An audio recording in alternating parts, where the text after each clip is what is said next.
This is a live look at the White House right now, where President Donald Trump delivered a primetime address saying the fighting in Iran will soon be over, and he didn't hold back on criticizing some of America's closest allies. The president told Americans that all U.S. military objectives in the region are on track to be completed in the next 2 to 3 weeks. He said reopening the Strait of Hormuz, where about a fifth of the world's oil supply passes, isn't necessary to end the conflict. Build up some delayed courage. Should have done it before, should have done it with us, as we asked. Go to the strait and just take it. President Trump's comments drew pushback from allies, including UK's prime minister, who said NATO remains committed and won't be dragged into the fighting. So far, the conflict has cost 13 American lives, pushed gas prices sharply higher, and left the world's most important oil shipping lane blockaded. The president also threatened to knock out Iran's power for a nation of 90 million people if a deal isn't reached by Monday.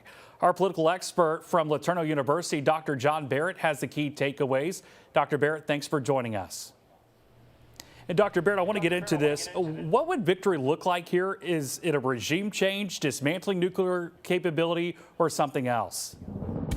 It's definitely going to be something else.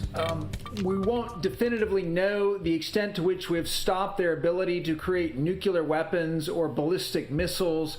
It's also going to take time before we understand who's really in charge now and what their policies are going to be. So we're going to have kind of a muddied end to this phase of the conflict that's not going to be very definitive. And Dr. Barrett, the president called this economic pain temporary. Could this conflict trigger a broader global economic ripple effect? Yes, and there's no way of knowing when the strait will open up, which is the key economic variable here. Even if Trump is satisfied and declares that he's met his objectives and that we're going to cease military operations, Iran or even just elements within Iran could keep the strait shut for months. And the longer the strait is shut, the higher gas prices are going to get, and that's going to start driving up inflation. And the U.S. is also economically kind of in a delicate point right now, right? We've spent massive amounts of money on AI infrastructure, on data centers, but it's not clear if all that investment is going to pay off from a business sense. And so it's possible that we could have a dot-com type bubble going on Wall Street.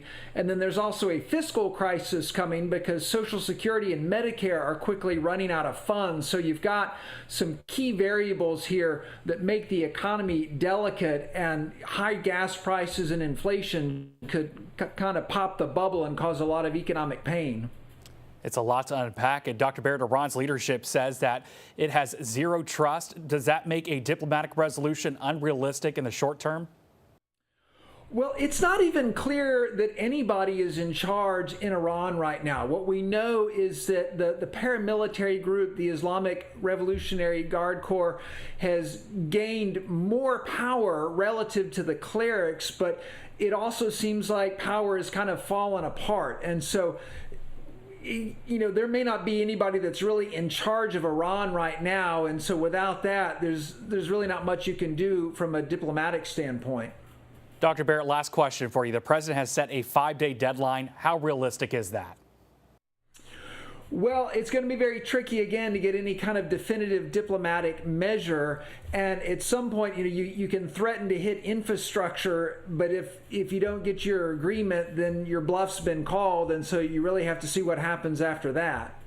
All righty, Dr. John Barrett, thank you for your time.